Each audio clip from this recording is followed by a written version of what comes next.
Hello, welcome everybody.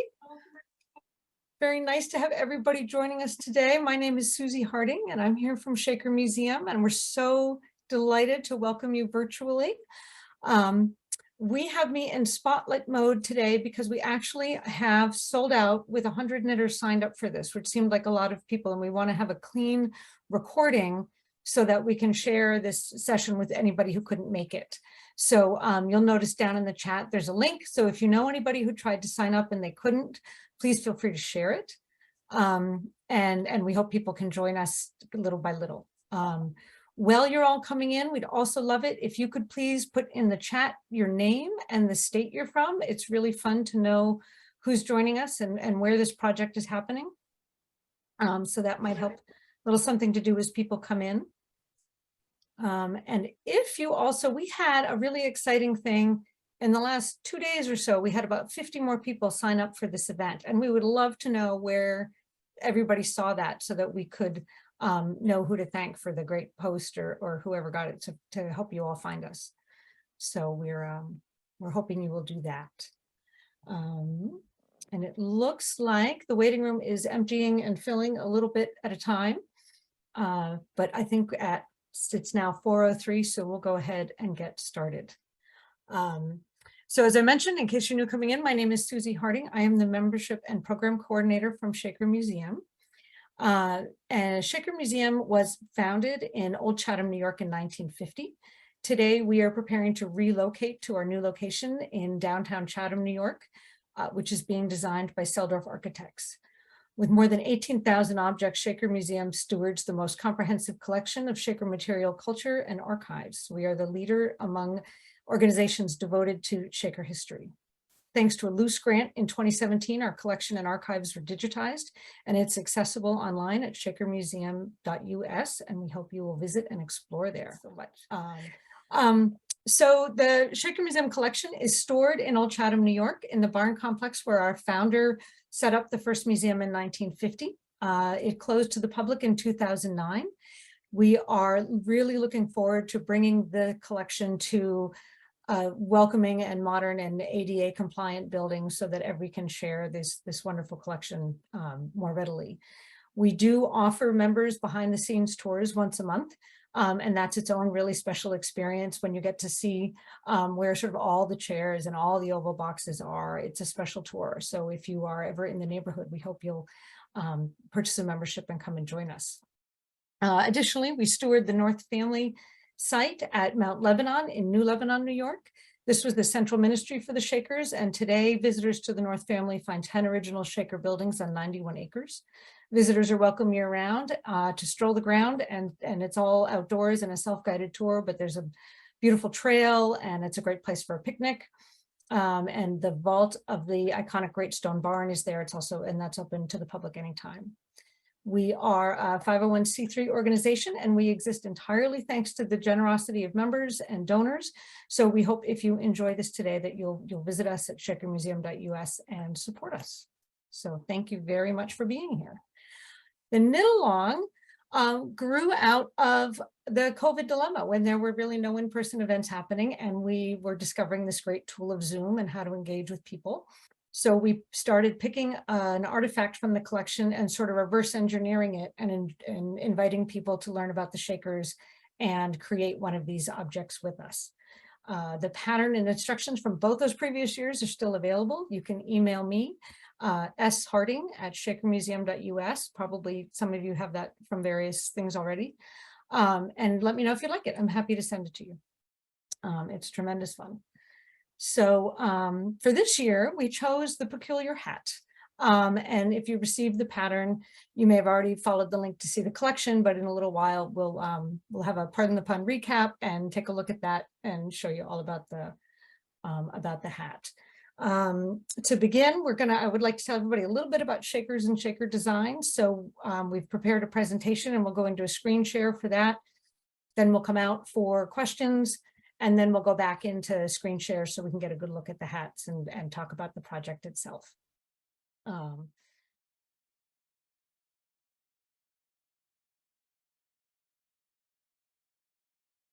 Shakers are primarily known for their enduring impact on design.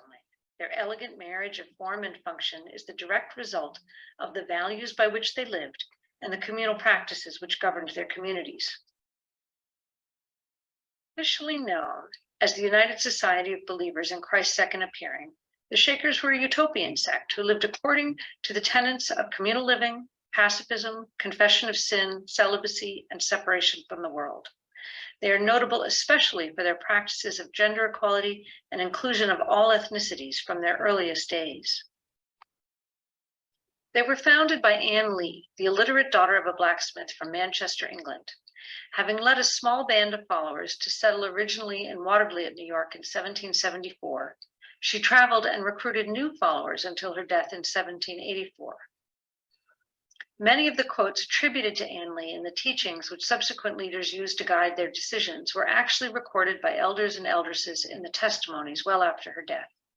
The daily practices of the Shakers and the expectations for their behaviors evolved over the years in which Shaker communities expanded and contracted within the context of economic, political, and social trends in the outside world. One of the things Shakers did extremely well throughout the arc of their history was to apply their well-organized labor force to readily available materials, creating items which served their own needs and then could be produced at a quality and scale to be sold to the public. The high quality of Shaker work was well known, and it was the result of the spiritual intention and discipline that Shakers brought to all of their duties and daily tasks. True humility is required to live fully in community. The values of community inclusion and conviction, which are intrinsically part of every facet of Shaker life, is expressed in the simplicity of Shaker design and the prohibition of unnecessary ornamentation.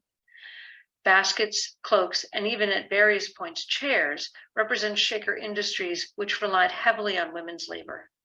The hours and dedication necessary to create these successful businesses would not have been possible without the gender equality and celibacy which freed women from society's expectations of motherhood and caring for a traditional household. This system of living and working for the benefit of the collective good also enabled the Shakers to be innovative and resilient. As the number of Shaker men declined faster than the number of Shaker women, traditional ash baskets, which required intensive labor by the men to prepare the ash for weaving using this large trip hammer, became unsustainable. Preparing poplar for weaving, however, was less demanding to cut to size, and the women could do more of the processing themselves to prepare the pieces for weaving. Having used poplar for the creation of Shaker bonnets, the women responded to market demands for fancy goods by shifting their efforts to making decorative sewing boxes in styles which were notably different from previous Shaker design, but appealed to the Victorian fashions of the day. While Shakers were not allowed personal wealth, their communal effort and efficient use of resources allowed them to lead hardworking but comfortable lives. Their settlements were well built and maintained, intentionally designed to be appealing to potential new members, as well as adding to their reputation as excellent craftspeople, shrewd entrepreneurs, and good neighbors. Throughout the growth and decline of their population, the Shakers demonstrated the charity and integrity that Anne Lee called upon them to embrace. In November of 1894, Elder Sarah Collins of the South family of Mount Lebanon wrote, "We have much for which to be thankful, far more than of which to complain. Our temporal needs are supplied, and we are able to make some improvements on our buildings. Our storehouses are well filled, and we have some to spare for the needy. We wish to be a thankful people, especially at this time of year, and are very glad that we can lend a helping hand to others."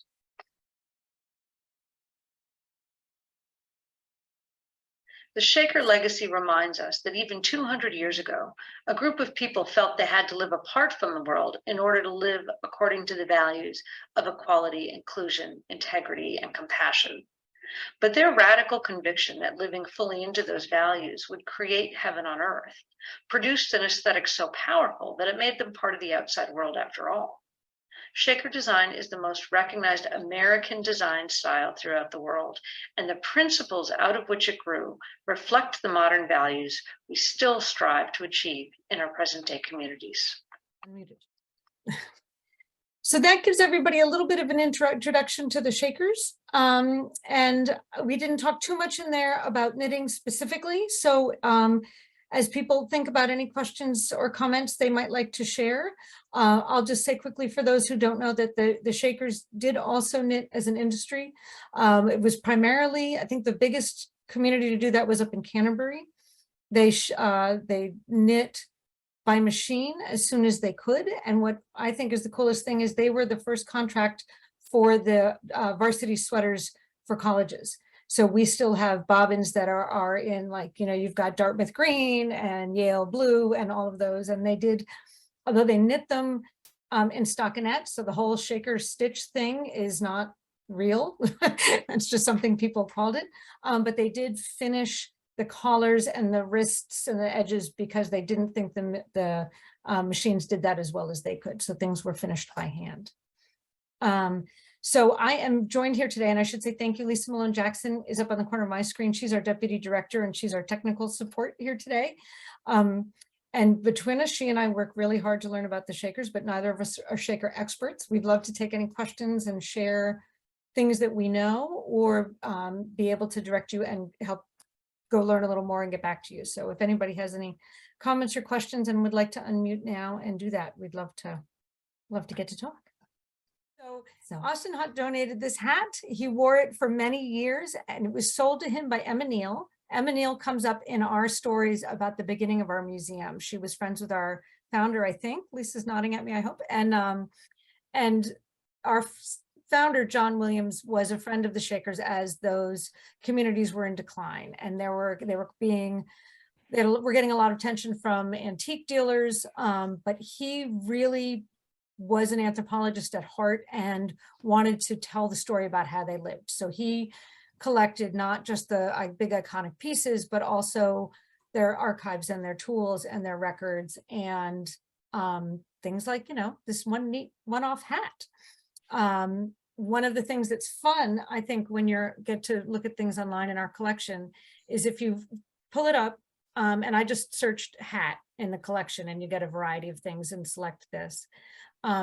You get a little bit of story about the hat in particular. And that's where I learned about the donor of the hat. And it gives a reference to the blog, which I'll talk about in a moment. And then if you scroll down a little further, you can get a bio about Mary Hazard, who made the hat. Which is its own fun thing. So, and that is a way that you can search on all the artifacts when you look at things in our collection. It's really worth scrolling down and following links because you get a very complete story. Very much larger or anything. It's a very, one of the great treasures is that because we have the artifacts and the records and the tools, you can often find not only an artifact, but the story of how it was made and where and when, and then even sort of be able to trace back some of the materials. What's interesting about this hat is that it's made with raccoon fur and silk, which you would not have expected. One of the things that the little presentation said was that Shakers were good at using readily available materials. And so one might think that they were capturing raccoons, but they were not. This practice of knitting luxury items in raccoon and silk was actually the result of a tragedy in a Shaker village. There was a disgruntled worker who burned down a lot of buildings, and the community really had to struggle to recover, but they were very resourceful. And one of the things they did to find a new revenue stream was they started purchasing raccoon pelts in New York, and then they would process them and create these mittens and gloves mostly, and wristlets that were sold in New York. And I think this has at Samuel Budd. So they had a particular luxury buyer who would sell it for them, and they were able to make the best of what they could. So that is really the story about how the hat came to be and why it's significant in our collection. One of the things I thought was really fun about it as a project for everyone to do was that a hat, I think, is a great early project to do, because if everybody says, you know, you start with a scarf, but then you just knit forever and ever and lose your mind, and it's never quite long enough. And a hat is far more defined and shorter. And as the rows get shorter, it goes faster and faster. So I think it's a great project to start with. And this one has so many little design elements that one thing I did was I, without worrying about gauge or numbers or anything, every time I had to do a different design element, I just put a color in it so you could see where things were happening. So if you're a new knitter, and Lisa, actually, this might be a moment to spotlight so it's big in case anybody needs to see it. And then we can come back out again because I would love, if somebody has questions, I want to be able to talk to them. So these dots are well, I guess I'll start. When you start knitting and you go and you cast on with a knit 2 purl 2 rib, it's a pretty basic thing to learn how to do. Just a few rows in, the next thing you're going to do is learn how to make a buttonhole. And then this part is just really a very big buttonhole. And then you don't do anything with the brim yet, you just keep knitting up the hat. And on this part, all these dots are where the decreases are. And so they are very regular and they are starting with, they're 10 apart, and then you do 5 more rows and they're 9 apart, 5 more rows and they're 8 apart. I'd have to look at the pattern again, but I think once you get to 5, then you make them only 3 apart. So it goes a little faster. And then the ear flaps and the brim are done at the end, and the brim and the little button are crocheted. And for me, that was a brand new thing and I didn't have a clue, and I can attest to therefore that it is possible because I did it without having to crochet and without knowing how to crochet. And my advice there would be that YouTube is your best friend. YouTube is amazing. And if you watch it enough, then you can figure it out. So our hope is that people will really have a great time. And if you're new and it seems like a lot and you don't want to do the brim and the button, then I would just skip them. Just skip them and knit your first hat and enjoy it. And if you want to do every piece, that's great. If you want to like put the buttonhole in the back so you could stick a ponytail through it, we would love to see all these kind of fun options. And our hope is that at the end of this, we have a meeting on November 20th, and then our last one is on December 11th. And we would love it if anybody who completed a hat for this project would send us a picture of it with an explicit email saying we have permission to repost that. And then we could send you a little tote bag and we'll have a big collection of Shaker inspired hats that happened all over the place. So we'll see. And now I think I'll look at some questions in the chat, and then hopefully people can, if you want to unspotlight me so we can chat. Yeah, absolutely. And we've got, I can read you a couple that we've had coming in. There's a specific question, why cast on 146, Susie? It's not a multiple of 4, but the next instruction is.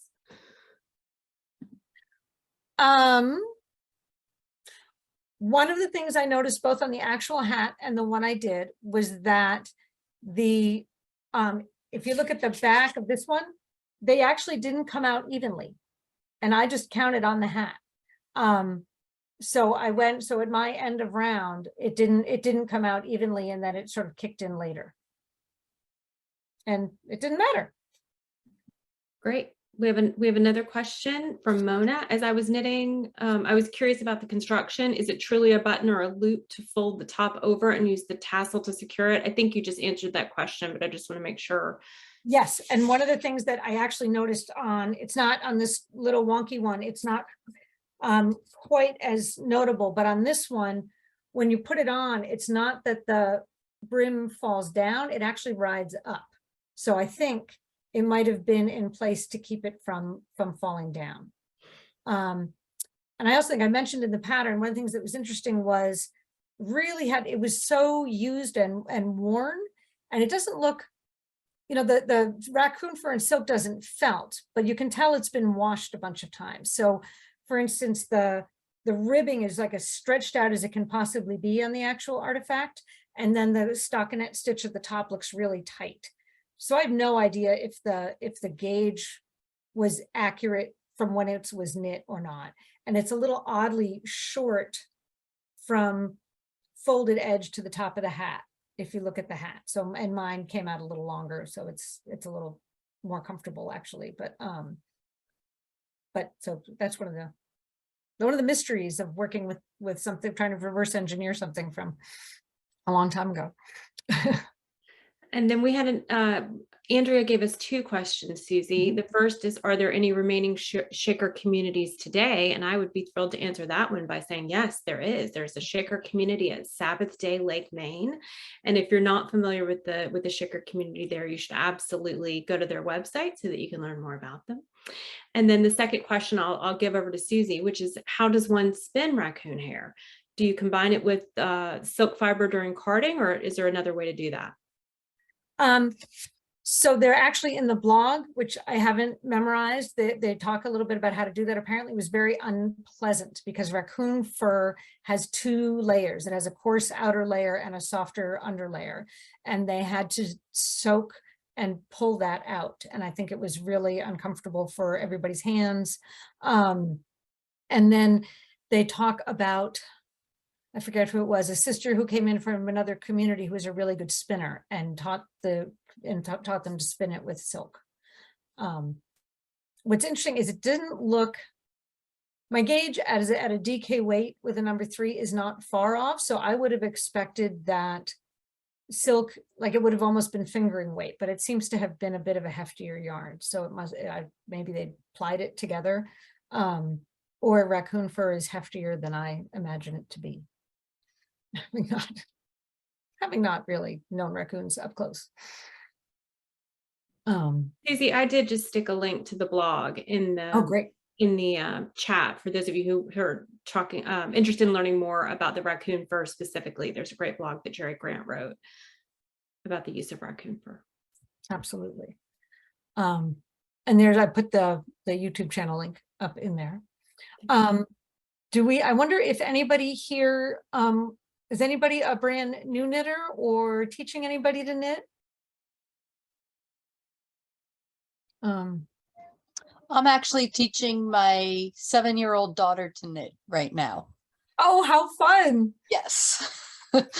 So she should, I was thinking about, because she likes to make Christmas gifts. She's working on a scarf for her father. So I figured maybe we'd work on a hat too for her brother.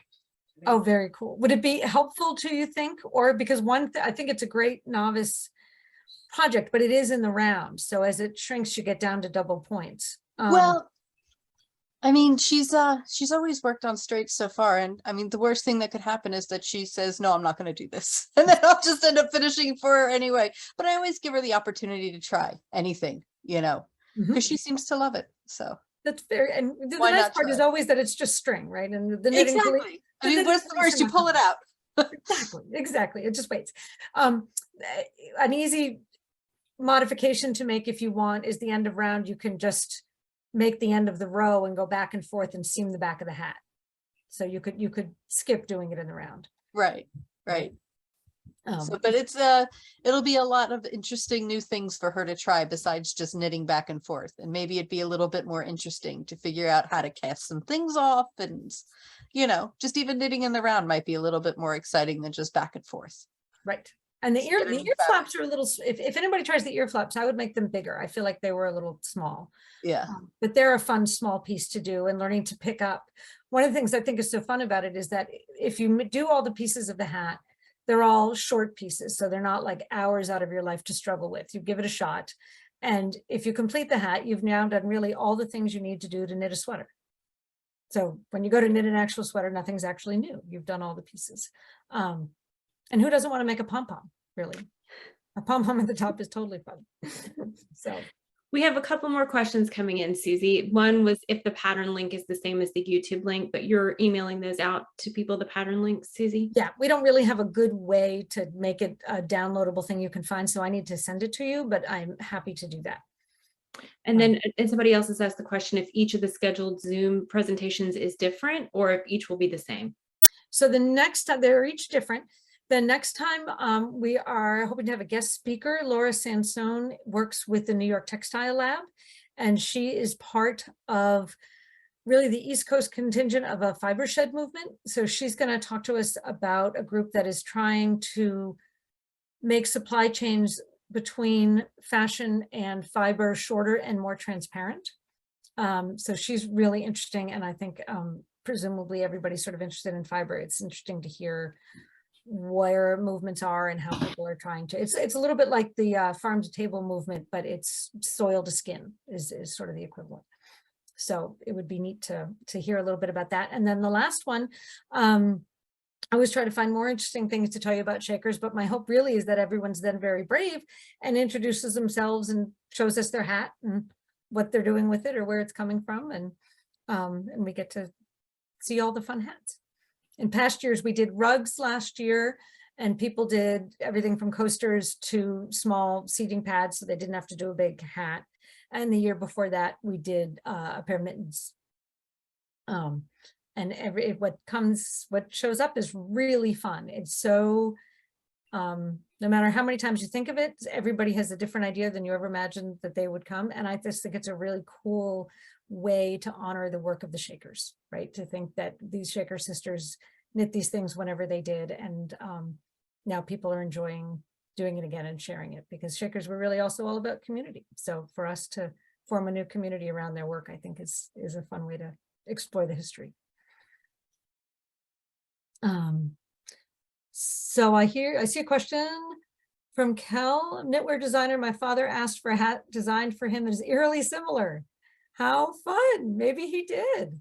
To my knowledge, this is the only one, but that's based purely on we only have one in the collection and no record. Deacons and deaconesses kept very careful records of things their household made and sold. So you often get, and you can look in the archives and just pull up the beautiful cursive pages of, 500 hats sent to New York on this date. But I haven't seen that about hats. You see it about the gloves and the wristlets, but to my knowledge, this is it. This is the hat. So, and the recordings from the past 2 years are on the same YouTube channel. They are left there. And if anybody still didn't get the pattern, just poke me again and I will send it right back to you. And I apologize. But I think that is it. I would love it if anybody has an idea or another plan for their hat and would like to share it to inspire others. I'd love to see that. Oh, I see a blue one. Molly's got a blue one going. Thank you. It looks great. Also, if anybody has any questions, it seems like everybody, since I'm seeing a lot of people who actually are knitting, people already know how to knit, because I do have a little screen where I can do a demonstration if anybody needs it, but it looks like we're set. It used to be in the beginning, I would try to do a video on our YouTube channel, but there's so much out there that is really well produced that there's nothing to add really. Just you Google and find your favorite one, and I'm sure there's a way to do everything. I would suggest that if anyone doesn't know how to knit, the best YouTube lessons are from a group called Very Pink Knits. Good lessons. Thank you. That's really helpful. That is great. Do they do crochet as well? Yes, but I don't. I was thinking if people don't want to crochet, because in the odd world of knitters don't crochet sometimes and crocheters don't knit. I had thought I was going to do it with short rows, but it turns out it was pretty easy with the crochet. It worked. So, and please resend me the pattern. Okay, Andrea, I am making a note to send you the pattern. Sorry, I'm left-handed knitter. Can you tell if the original was knit left-handed or right-handed? I am also a left-handed knitter. And I don't know how I would tell. Do you know? Can you tell how if things are? Well, it would go counterclockwise or clockwise, but I don't know if you can tell that. Can you? I don't think so. Oh, okay. Just wondering. Yeah. If anybody else knows, please jump in. That would be fun. Eat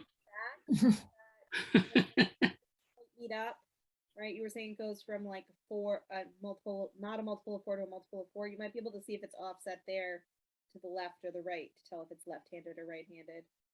Oh, okay. So I had a little bit of a hard time hearing Mara, so maybe not, but she said if you look, how, particularly if you're doing in stripes, it would be very clear there's a jog, unless you know the trick to keep away the jog, which I always forget. But you can see there's sort of a step when you go around a row and then you're in a new row. And a left-handed one, it would be, the other side of it would be up. So if the right hand is usually up, then the left hand would be up. When I next have an opportunity to look at the actual hat, I will absolutely see if I can find that. Okay, interesting. Susie, someone else just sent a question and asked if you'd be willing to show how the hat fits. The mannequin is a good right next to you. Yeah, so the mannequin is a rather small styrofoam thing. So on the mannequin, it is very large. And on me, it is, so this is, what I used is 100% alpaca. So it's a little stretchy. So I was trying to do something really soft, like the raccoon fur might have been. So imagine that in silk and soft. So it's pretty big and the ears come down. And I think if I were in wool, it would be snugger. It feels very soft, but pretty loose. So that's that. But I encourage you all to play. I personally am always challenged by gauges for hats, because I always think the hat kind of is a big gauge swatch, because doing a gauge in the round is a pain. So if you have a particular yarn you'd like to use, modify at will. And I encourage you to give it a shot, because it's a fairly basic, straightforward hat with lots of possibilities to change it, and it may end up a little different, a little longer, a little shorter, but it will still be a hat. So go for it. Is absolutely my hope. Any other questions or thoughts or comments? I have a question. About how far along do you want us to be in the pattern by our next meeting? I'm just casting right now, so. Oh, take your time. I think if you're really motivated to get a Shaker Museum tote bag, it should be completed with a photograph taken on December 11th. If you haven't completed it by then, please come anyway and show us how far you are. We'd love to love to see it, and it's fine. But this is really a knit along more about just getting to chat with people from across the country and learn about Shakers and enjoy your hat. Absolutely. Yes. So what somebody is working with a Peyton's Classic Wool DK. Does anybody else have a favorite yarn they're using?